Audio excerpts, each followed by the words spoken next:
Hey everyone, and welcome back to the channel. Today we're diving into one of the most epic comeback stories ever told, the tale of Joseph and his brothers. So, let's set the scene. Joseph is the youngest of 12 brothers, and he's totally Dad's favorite. To prove it, his father Jacob gives him this amazing multicolored coat. Think of it as the limited edition designer jacket of its day. While Joseph is rocking his new drip, his brothers are just stewing in jealousy. To make things even spicier, Joseph starts having these wild dreams. In one, he sees his brother's sheaves of grain bowing down to his. In another, the sun, moon, and 11 stars are all bowing to him. And what does he do? He tells his brothers, basically saying, "Hey guys, just a heads up, one day you'll all be bowing down to me." As you can imagine, this did not go over well. It was like pouring gasoline on an already raging fire of sibling rivalry. Fed up and green with envy, the brothers decide to take action. Their initial plan is pretty dark, but they eventually settle on selling him into slavery to a passing caravan of traders heading to Egypt. They take his fancy coat, rip it up, dip it in animal blood, and show it to their father, making him believe Joseph was killed by a wild animal. It's a brutal betrayal, and just like that, Joseph's life is turned completely upside down. Now in Egypt, Joseph's journey is a total roller coaster. He starts as a slave in the house of a high-ranking official named Potiphar. But here's the thing about Joseph. He works hard, stays faithful to God, and finds favor everywhere he goes.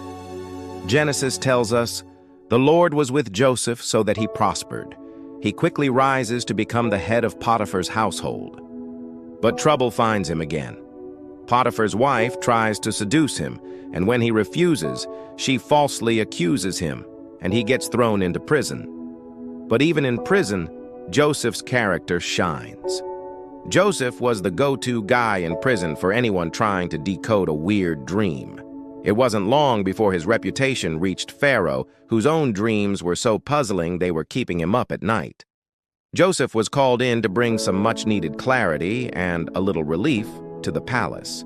Joseph predicted 7 years of living the dream, followed by 7 years of budget mode activated, with a high cost of living so steep even Pharaoh would grab his crown. He advises Pharaoh to store up grain during the good years, and Pharaoh is so impressed that he makes Joseph the second most powerful man in all of Egypt, in charge of the whole operation. Years later, the famine hits, and it's bad.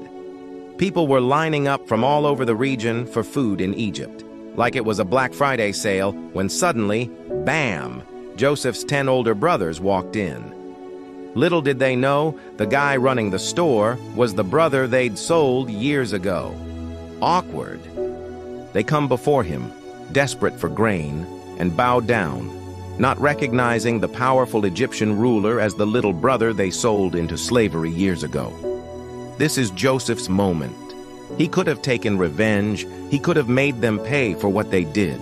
But after testing them to see if they've changed, he reveals himself in one of the most emotional family reunions in history. Instead of bitterness, he offers grace. He tells them, "You intended to harm me, but God intended it for good, to accomplish what is now being done, the saving of many lives." He understood that even through their evil act, a greater plan was at work. This story is packed with lessons. It shows us how destructive jealousy can be. It teaches us to trust that there's a bigger plan, even when our circumstances feel unfair. And most importantly, it shows the incredible power of forgiveness to heal wounds and restore relationships. Joseph's journey from a pit to a palace is a powerful reminder that with faith and perseverance, it's possible to overcome even the deepest betrayals. What do you think is the biggest takeaway from Joseph's story? Let me know in the comments below.